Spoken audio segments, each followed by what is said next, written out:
അങ്ങാടിപ്പുറം ഗ്രാമപഞ്ചായത്ത് പ്രസിഡന്റ് ദുരിതാശ്വാസ നിധി ആരംഭിക്കും. ജനങ്ങൾക്ക് കൈത്താങ്ങാവുന്ന ഈ പദ്ധതി ഗ്രാമപഞ്ചായത്തിന്റെ സ്വപ്ന പദ്ധതിയാണെന്ന് പ്രസിഡന്റ് ഷബീർ കറുമുക്കിൽ പറഞ്ഞു. മുഖ്യമന്ത്രി ദുരിതാശ്വാസ നിധി പോലെ അങ്ങാടിപ്പുറം ഗ്രാമപഞ്ചായത്തിൽ പ്രസിഡന്റ് ദുരിതാശ്വാസ നിധി തുറക്കും. പ്രധാനമായും കിഡ്നി, ക്യാൻസർ രോഗികളെ സഹായിക്കുകയാണ് ലക്ഷ്യം.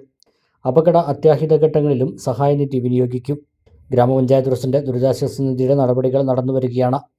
അങ്ങാടിപ്പുറം ഗ്രാമപഞ്ചായത്തിന്റെ സ്വപ്ന പദ്ധതിയാണിതെന്നും വലിയ സ്വീകാര്യതയാണ് ലഭിച്ചുകൊണ്ടിരിക്കുന്നതെന്നും പ്രസിഡന്റ് ഷബീർ കറുമുക്കിൽ പറഞ്ഞു. ആദ്യ അജണ്ടയിൽ ഞങ്ങൾ എടുത്ത തീരുമാനം പഞ്ചായത്ത് പ്രസിഡന്റ് ദുരിതാശ്വാസ നിധി അക്കൗണ്ട് തുറക്കാനാണ് ഫസ്റ്റ് അജണ്ട ആദ്യ ബോർഡ് യോഗത്തിൽ തീരുമാനിച്ചത്. അതിൽ ഞങ്ങൾ ഉദ്ദേശിക്കുന്നത്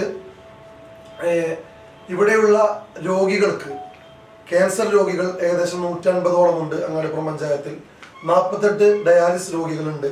ഏറ്റവും അവശത അനുഭവിക്കുന്ന രോഗികൾക്ക് പ്രയോറിറ്റി ചെയ്ത് പരിശോധിച്ച് ഒരു വിവേചനവുമില്ലാതെ പണമായിട്ട് അവർക്ക് സഹായം ചെയ്യാനാണ് ഉദ്ദേശിക്കുന്നത്. അത് പൊതുജനങ്ങളിൽ നിന്നും നമ്മൾ ഇപ്പോൾ ഇവിടുത്തെ ക്ലബ്ബുകൾ, വിദ്യാർത്ഥികൾ, വ്യാപാരികൾ, മറ്റേ വിദ്യാഭ്യാസ സ്ഥാപനങ്ങൾ എല്ലാവരെയും ഉപയോഗപ്പെടുത്തിക്കൊണ്ട് നമ്മൾ കളക്ട് ചെയ്യാനാണ് ഉദ്ദേശിക്കുന്നത്. എല്ലാ പൊതുജനങ്ങളെയും ഉൾപ്പെടുത്തിയാണ് ദുരിതാശ്വാസ നിധി തുറക്കുക. പദ്ധതി കൂടുതൽ വിപുലപ്പെടുത്താനാണ് ഉദ്ദേശിക്കുന്നതെന്നും ഗ്രാമപഞ്ചായത്ത് പ്രസിഡന്റ് ഷബീർ കറുമുക്കിലും ഭരണസമിതി അംഗങ്ങളും പറഞ്ഞു.